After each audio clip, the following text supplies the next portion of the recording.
Hi again, everybody, and welcome to the Ingles Furman Radio Network preview of this Saturday's matchup between the Paladins, ranked as high as number 7 in the national polls, and the 21st-ranked Mercer Bears, the Southern Conference opener for both teams, and a game that will take place here at Paladin Stadium. I am Dan Scott, the voice of the Paladins.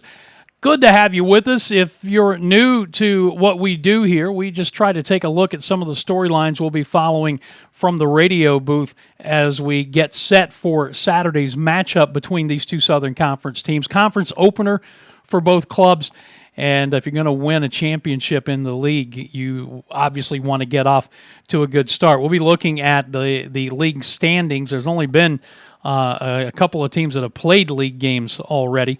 But we'll look at that and the schedule coming up in just a bit. The Paladins, of course, coming off of the 31-28 win at Kennesaw State last week, and I wanted to show you this quick graphic because over the last decade, the Paladins have played 4 FBS transition opponents, including Kennesaw State, and they've gone 3-1 in those games, going back to 2013, the final year in the SoCon for both Appalachian State and Georgia Southern, a pair of wins in a stretch that would send that Paladin team to the FCS playoffs. Dropped that Coastal Carolina game in 2016, but then the 31-28 win over Kennesaw State, that's 2023, not 2022.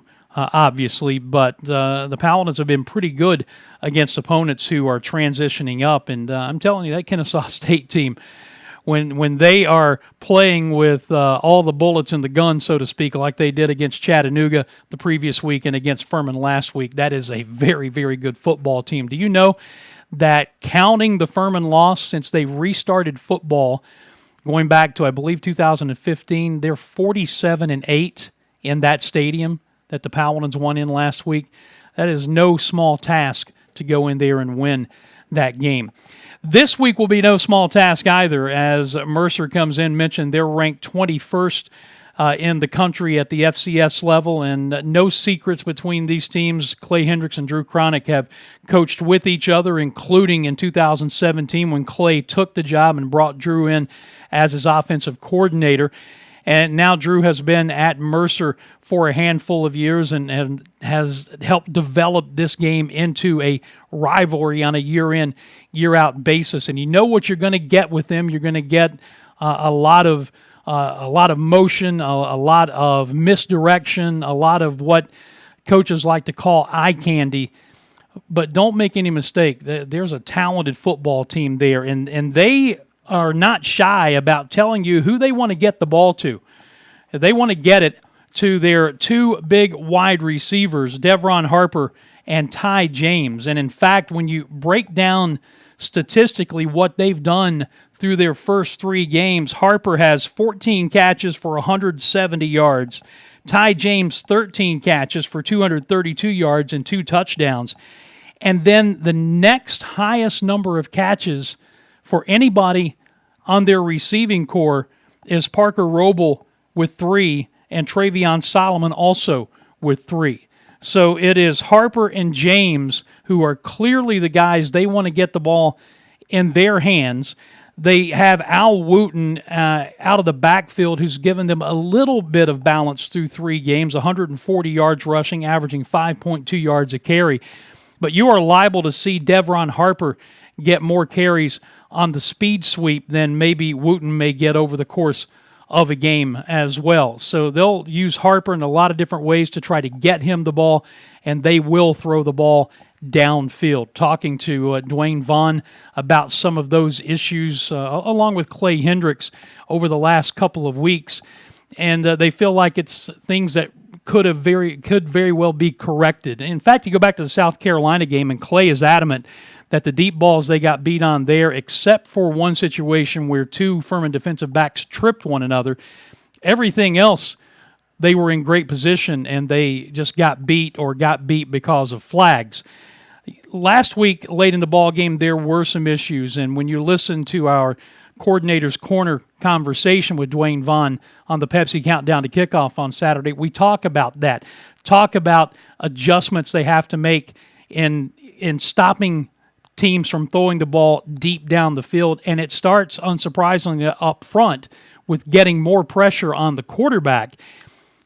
But again, if you look at the way that they got the ball out last week, talking about Kennesaw State, what South Carolina did, and even what Tennessee Tech did, getting it out on a 1 or 2 step drop more often than not, making it difficult to get to the quarterback. That's an adjustment that this Furman defense is going to have to make. Fortunately, it's a very veteran defense, and in talking to Dwayne, you just got the sense that they were prepared for what they're going to see this week, and we'll find out coming up on Saturday afternoon.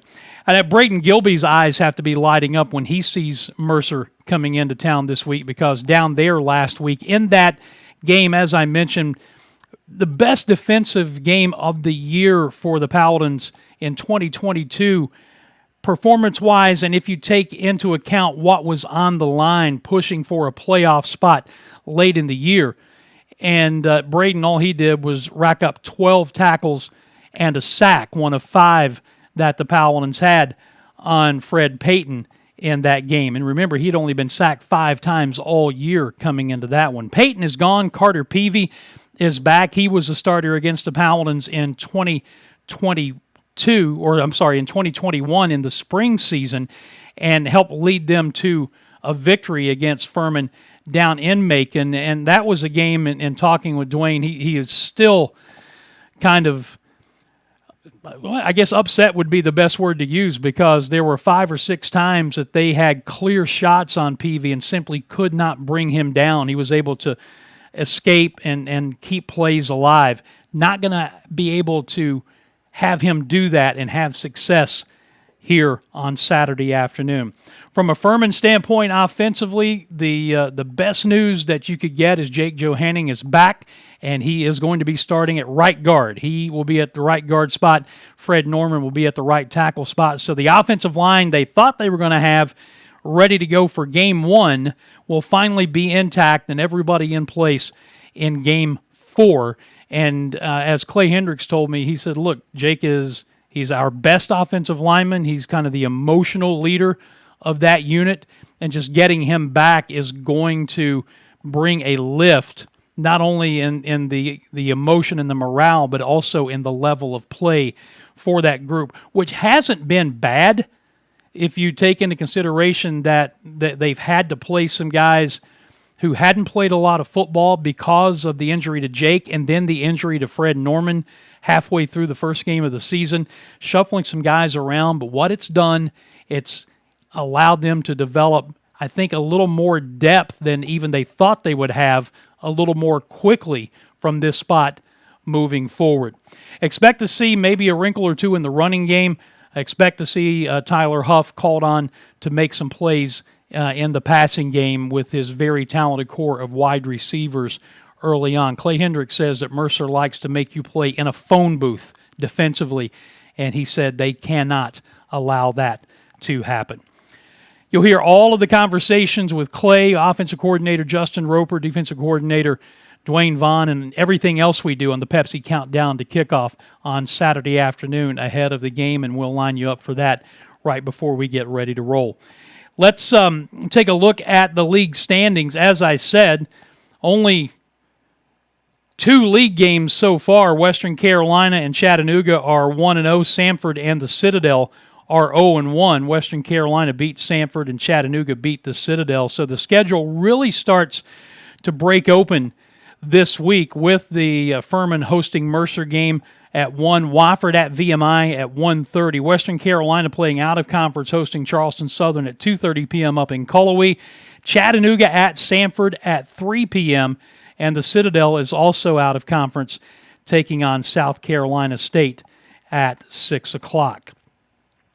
Mentioned that we will also be honoring the 35th anniversary of the 1988 National Championship team here. So on our In the Trenches segment in the Pepsi Countdown to Kickoff, we'll spend some time talking with Ed Patterson, who was an offensive lineman on that 88 championship team, on his thoughts, his memories, and the legacy of that team. And, of course, my broadcast partner, David Cobb, was also a member of that 88 title team, so he will have some thoughts on that as well. We are looking forward to a big, big day here on Saturday. It's a 1 o'clock kick, so that means all the pregame stuff outside with the bouncy houses and food trucks and the live music will be getting underway about 11 a.m. Get to campus early. It's going to be a beautiful day for football. We'd love to have you here.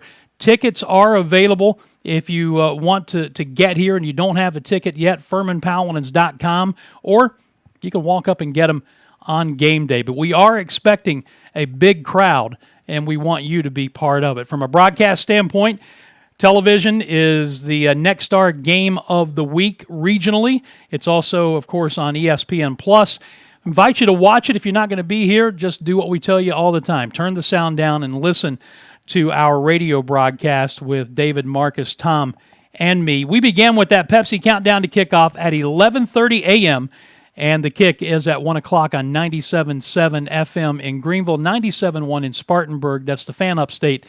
And at Odyssey.com and the Odyssey app, that will get it to you anywhere all around the world. We are looking so forward to being back here 2 of the next 3 weeks, and in between is, of course, the bye week. So it's Mercer Saturday, the bye week, and then the Citadel comes calling. So we get a chance to kind of stay set up here from a radio standpoint. We don't have to pack the stuff up for a week and hit back out on the road. It's nice to be able to do that every once in a while, and we're looking forward to seeing what happens here on Saturday. Looking forward to having you along for the ride with us. Again, would love to have you in the stadium. If you can't make it, we've got you covered with the broadcast, beginning with that Pepsi countdown to kickoff at 11:30 a.m. via the Fan Upstate. Until then, I'm Dan Scott, as always, saying God bless you. So long, everybody. We will see you Saturday at Paladin Stadium.